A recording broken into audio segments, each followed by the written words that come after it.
untuk menjamin kesuksesan ya kepemimpinan Prabowo Gibran di dalam melakukan pembangunan itu, maka mau tidak mau kita berpikir bagaimana supaya pilkada-pilkada yang ada di provinsi dan kabupaten kota ini kita menangkan. Dan yang terakhir adalah ujung-ujungnya memang nanti ya Kim harus solid dengan pertimbangan-pertimbangan yang ada, dan salah satu diantaranya adalah distribusi posisi harus adil. Oke, distribusi. Sementara, Direktur Indo Strategik Ahmad Khairul Umam melihat distribusi posisi di Koalisi Indonesia Maju belum menemukan titik temu. Distribusinya rasanya belum menemukan titik temu yang clear, yang jelas, yang seimbang. Nah, ini yang kemudian ingin dicari betul, dan ini menjadi political warning. Kalau Kim di sejumlah wilayah strategis tidak mampu menunjukkan soliditas yang optimal, maka ini akan menjadi sebuah momentum konsolidasi kekuatan bagi rival politik Kim di dalam konteks ini. Dan yang terbaru, dari hasil survei Litbang Kompas, sosok Anies dan Ahok masih jadi kutub di Pilgub Jakarta. Sementara, sosok lain seperti Ridwan Kamil, Erick Thohir, Sri Mulyani, hingga Kaisang Pangarep mengekor di belakang. Merespon tingginya elektabilitas Anies Baswedan di Jakarta, juru bicara PKS Pipin Sopian yakin warga Jakarta adalah pemilih yang rasional. Ini kesempatan buat kami ya, ketika memang yang lain belum ada calon yang fix, yang pasti, maka kami saat ini sudah membawa nama Anies Sohibul Iman ke masyarakat door to door untuk menaikkan elektabilitas. Karena kami yakin bahwa warga Jakarta ini adalah warga yang rasional, dan mereka berhak untuk mendapatkan calon gubernur dan wakil gubernur yang punya pengalaman, punya rekam jejak, punya prestasi, bukan orang yang baru terjun di dalam politik. Hingga saat ini, belum ada kandidat yang mendapatkan golden ticket melaju di Pilgub Jakarta. Anies Sohibul yang diusung oleh PKS belum bisa mengamankan tiket pencalonan. Sementara, Koalisi Indonesia Maju belum menemukan titik temu soal siapa yang bakal dicalonkan di kontestasi Pilkada Jakarta. Liputan Kompas TV. Meskipun dibayangi daya tarik politik dua sosok mantan gubernur Jakarta, pemilih Jakarta masih menyisakan ruang bagi sosok pemimpin baru di Pilkada pada November nanti. Lalu bagaimana hasil survei Litbang Kompas soal elektabilitas sejumlah tokoh yang diproyeksikan melaju di Jakarta? Sore hari ini kita bahas bersama dengan peneliti Litbang Kompas, ada Budiawan Sidik Arifianto yang sudah bergabung lewat sambungan Zoom. Mas Iwan, apa saja yang kemudian jadi faktor yang membuat nama Anies Baswedan dan juga nama Basuki Cahayapurnama alias Ahok masih ada di posisi teratas menurut Anda?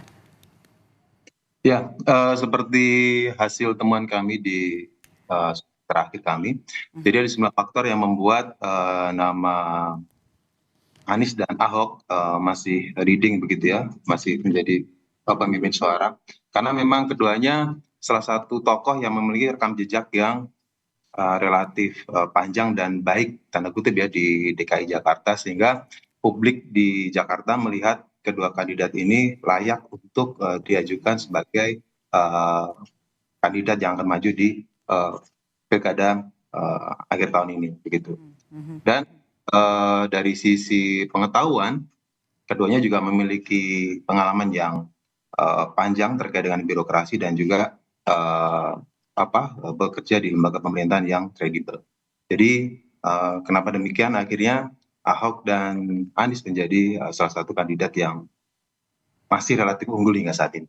Begitu, Mbak. Oke, tingkat kepuasan yang dirasakan responden terhadap kinerja keduanya begitu ya? Ya, seperti itu. Jadi karena mereka pernah melihat rekam jejaknya di Jakarta, Ahok dan Anies memiliki tingkat kepuasan yang relatif tertinggi di antara nama-nama lain yang diusulkan oleh responden begitu. Jadi ada seperti gambaran ya kalau responden ini ingin melihat keduanya bertarung lagi di Pilkada Jakarta. Mungkin bisa begitu, tapi juga mungkin tidak juga, atau mungkin sebaliknya, karena kedua kandidat ini juga memiliki resistensi begitu ya. Kalau seandainya nanti Anies maju, tingkat resistensinya juga ada sekitar 17%. Jika nanti Ahok maju juga memiliki tingkat resisten yang relatif sama sekitar 17%. Artinya kedua kandidat ini memiliki rekam jejak politik yang mungkin kalau ini diajukan bersamaan akan menimbulkan keterbelahan atau polarisasi di masyarakat. Kalau kita melihat dari gambaran datanya seperti itu. Oke, kita lihat juga yang menarik Mas Iwan di posisi ketiga ya, dan seterusnya setelah nama Anies Baswedan, kemudian ada nama Ahok, ada juga nama baru seperti Ridwan Kamil, kemudian juga Erick Thohir, Sri Mulyani. Ini kemudian bisa disebut sebagai celah peluang sosok barukah yang akan bersanding atau bertarung di Pilgub Jakarta, Anda lihat? Ya, kalau bicara peluang masih sangat terbuka peluang karena PKS sebagai partai pemenang di DKI juga belum mengantongi cukup suara saat ini dia mengajukan secara tunggal gitu. Artinya mereka perlu berkoalisi dengan partai manapun untuk mengusung pasangan kandidat dalam pilkada DKI. Nah, terkait dengan sejumlah nama-nama yang setelah Anies dan Ahok, memang ada sejumlah nama yang tidak asing bagi publik ya secara umum gitu ya. Di situ ada Erick Thohir, ada Sri Mulyani, ada Andika Perkasa, ada Kaisang dan seterusnya gitu ya. Nah, tinggal bagaimana partai politik melihat peluang ini sebagai celah kemenangan bagi kandidat yang akan diajukan. Karena itu tadi publik di Jakarta itu publik yang relatif rasional. Mereka juga melihat rekam jejak dari kandidat-kandidat yang diajukan sehingga siapapun yang menjadi pasangan akan menjadi pertimbangan untuk dipilih di pilkada mendatang. Begitu. Oke. Kami mau hadirkan lagi di sini Anies Baswedan tadi elektabilitasnya 29,8, kemudian juga Ahok 20,0%, RK 8,5, kemudian Erick Thohir 2,3, kemudian juga ada Sri Mulyani 1,3, Andika Perkasa 1,0%, dan Kaisang Pangarep 1,0% nih, Mas Iwan. Ini menarik ya, Kaisang elektabilitasnya hanya 1% di Jakarta. Yang Litbang Kompas lihat apa faktor resistensinya? Padahal kan Kaisang ini dijagokan Koalisi Indonesia Maju untuk maju di Jakarta. Ya, mungkin bisa mereverse dari jawaban sebelumnya, karena publik di Jakarta itu secara umum publik yang rasional. Jadi siapapun yang maju di sana itu dilihat salah satunya dari rekam jejaknya, begitu ya. Nah, Kaisang ini sebagai sosok baru yang mungkin popularitasnya tinggi, tapi publik di Jakarta belum melihat ini sebagai celah kemungkinan dia bakal maju sebagai sosok yang bakal dipilih dalam pilkada mendatang. Memang Kaisang bisa jadi dia relatif tidak populer di di Jakarta, tetapi tidak menutup kemungkinan Kaisang populer di daerah lain, karena hasil survei kami yang akan kita rilis di lusa begitu ya terkait dengan pilkada di Jawa Tengah, Kaisang salah satu sosok yang popularitasnya relatif sangat tinggi. Artinya ketika ia tidak maju di DKI, ada kemungkinan dia bisa maju di wilayah lainnya, misalnya di Jawa Tengah gitu. Oh, itu tadi soal Kaisang ya. Oke, kita bahas soal potensi keterpilihan Anies, Ahok, RK dan juga Kaisang bagaimana nih? Apa yang bisa dilihat dari hasil survei terbaru dari Litbang Kompas? Ya, sebenarnya kalau dilihat dari misal dari 4 kandidat tadi yang disebutkan begitu ya, memang masih terbuka peluang bagi siapapun untuk memenangkan kontestasi. Tapi yang patut kita perhatikan, Anies dan Ahok itu relatif memiliki tingkat resistensi yang cukup tinggi di Jakarta. Tetapi kalau kita lihat pemenang ketiga yaitu Ridwan Kamil begitu ya, ini memang dia untuk saat ini dia relatif di urutan yang relatif suaranya tidak banyak, sekitar 8%. Tapi tingkat pengetahuan masyarakat Jakarta terhadap sosok Ridwan Kamil, tingkat kesukaan dia terhadap Ridwan Kamil itu termasuk tinggi. Dengan demikian, kalau seandainya Ridwan Kamil diajukan atau dipasangkan dengan pasangan 1 atau 2, kemungkinan besar akan menjadi celah kemenangan yang bisa jadi membuat pasangan ini memenangkan kontestasi di pilkada. Oke, hari ini kan Litbang Kompas, Harian Kompas juga menulis nih celah peluang dalam bayang 2 sosok ya. dari sosok Anies Baswedan dan juga sosok Basuki Cahayapurnama. Hari ini juga ditulis bahwa sebagai kota kapital yang memegang peran sentral di Indonesia, sepertinya rakyat Jakarta ini tidak mau coba-coba untuk memilih calon pemimpinnya untuk 5 tahun ke depan. Ini seperti jabatan birokrasi, kemudian apalagi sosok yang dilihat oleh responden yang diuji oleh yang dipilih oleh Litbang Kompas, sosok seperti apa kemudian yang bisa menggunakan celah ini menurut Anda atau hasil dari Litbang Kompas? Ya, kalau kita lihat sekarang Jakarta kan sudah tidak menjadi ibu kota negara begitu ya. Setelah ada regulasi dan ibu kota negara itu bergeser ke IKN.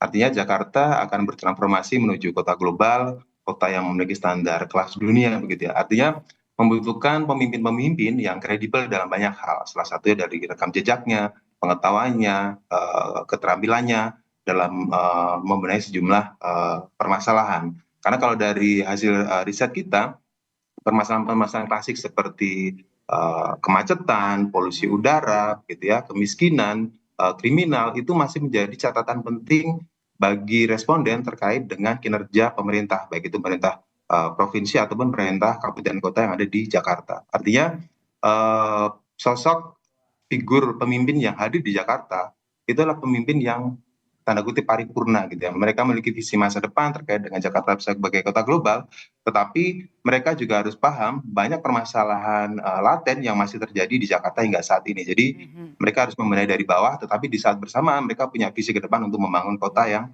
bertaraf internasional. Begitu. Pertimbangan rasional pemilih Jakarta, pertimbangan memilih kepala daerahnya, salah satu faktornya adalah agama. Bahkan di sini 75,3%. Agama jadi pertimbangan responden untuk memilih pemimpinnya. Kenapa demikian, Mas? Bukankah warga Jakarta disebut lebih rasional dalam memilih pemimpin? Ya, kembali lagi ya, ini kan survei terkait dengan persepsi gitu. Artinya persepsi itu kan kembali ke masyarakatnya. Kalau kita lihat dari data, memang mayoritas warga Jakarta adalah masyarakat Muslim begitu ya.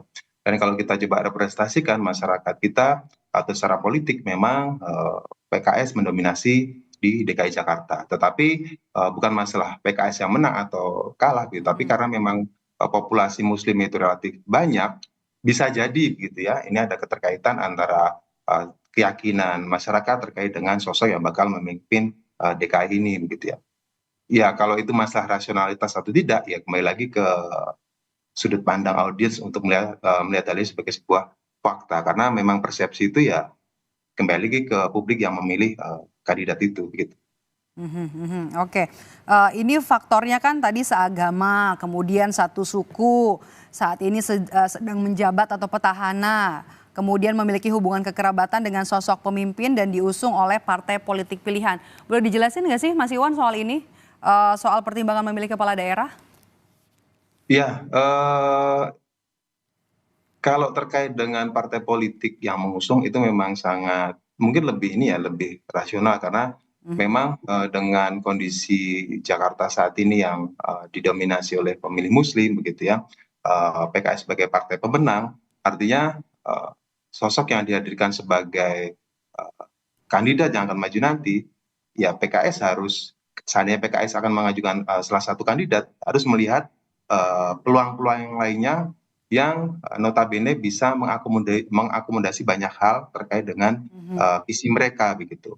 Karena kalau dari temuan kita terkait dengan agama, suku yang cenderung harus Jawa gitu ya, itu memang kembali ke persepsi yang relatif tidak mudah kita jelaskan. Tetapi kalau terkait dengan kinerja yang bisa diukur, bisa dilihat, bisa dirasakan manfaatnya, saya rasa itu lebih rasional ketika siapapun pemilih nanti akan memilih kandidat yang diajukan. Jadi tidak sekedar agamanya sama, tidak sekedar sukunya sama, atau preferensi politiknya sama, tetapi lebih arahnya bagaimana kandidat-kandidat ini memiliki pengetahuan atau memiliki rekam jejak yang bagus terkait dengan masa lalunya, terkait dengan pengalaman di pemerintahan, birokrasi, dan juga visi-visi mereka terkait dengan masa selanjutnya. Karena Jakarta sangat kompleks, banyak permasalahan yang tentu saja tidak sekedar